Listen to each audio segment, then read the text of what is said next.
Lenten season. The verse that I will be going over with you today is Jeremiah chapter 33, verse 3.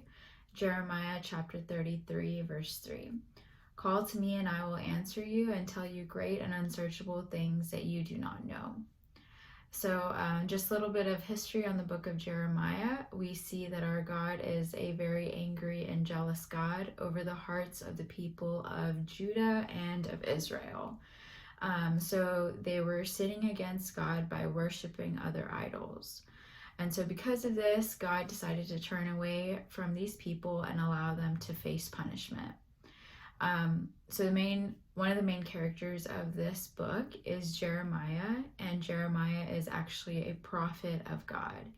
And so Jeremiah's job was to go and tell the kings, the chief officials, the priests, and the prophets of Judah and of Israel the word that God was giving them, or wanting them to hear.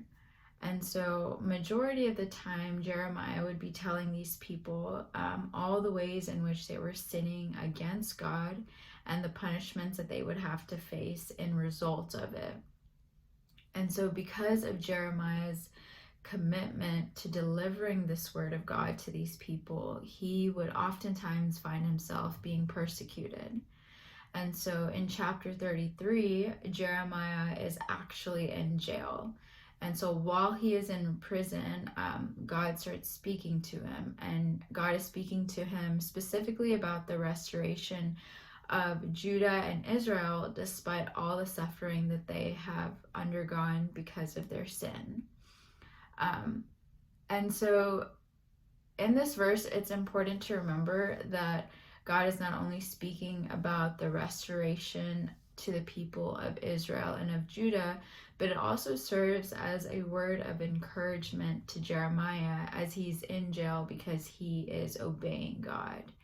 And so for me, I just personally like this verse a lot because it shows that God is bringing restoration and he's bringing encouragement to two different groups of people. So group number one is those who are dealing with the consequences of sinning against God. And then group number two, those who are facing persecution because they decided to obey God. And so this verse shows me that God shows no partiality to any of his children. He loves the sinner just as much as he loves the saint, and he desires to give his children all that they desire and show them the wonders of his heart.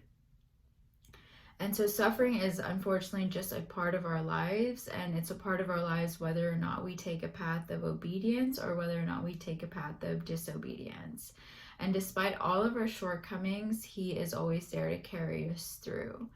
But this doesn't necessarily mean that we can continue on in disobedience. It is important for us to walk in the path that God has intended for us to experience through obedience to him.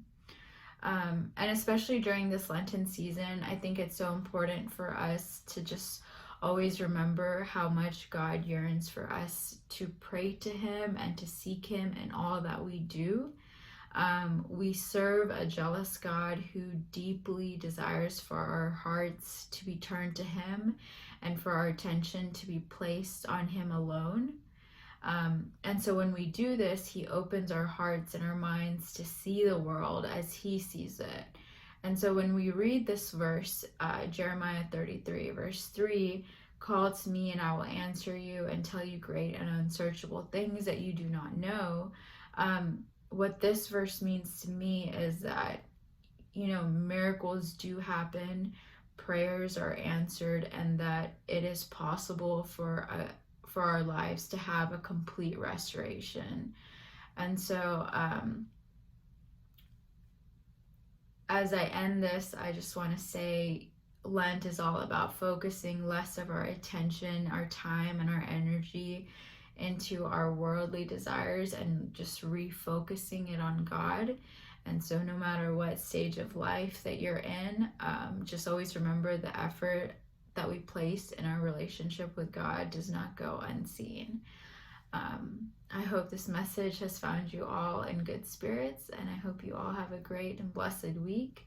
Thank you, and God bless.